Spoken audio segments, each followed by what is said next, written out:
Hi Cavalier family.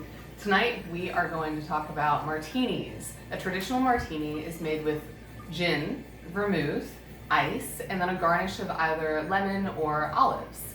There are, however, so many variations to a traditional martini, and I'm going to share with you my personal favorite, the Gimlet. In order to make a gimlet, you will need your liquor, simple syrup, lime, and ice. My favorite gimlet is made with vodka, so we're going to use vodka.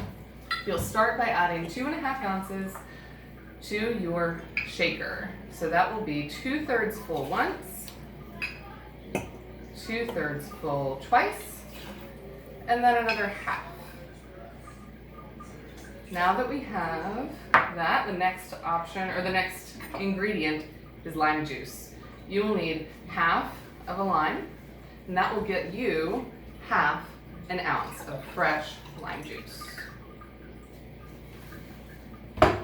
Next is simple syrup. We need half an ounce of that, so we'll fill our shot glass half full with simple syrup.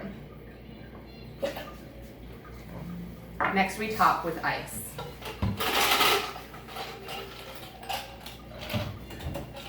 And give it a good shake.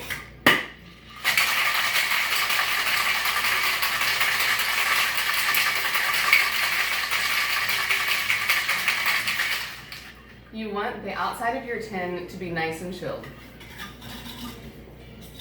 I prefer my gimlets up, and so we will strain directly in to a martini glass. A traditional martini and many other cocktails actually should be stirred, but any cocktail that contains citrus like this should actually be shaken. It will introduce air, it will help to dilute the liquor with the broken ice, and that will create a smoother mouthfeel and a more pleasant experience. When you garnish, as I've said before, I like to use a vegetable peeler to get a bit of skin off of my lime, and I think that will help release the aromas and the oils to get the most successful effect. Cheers.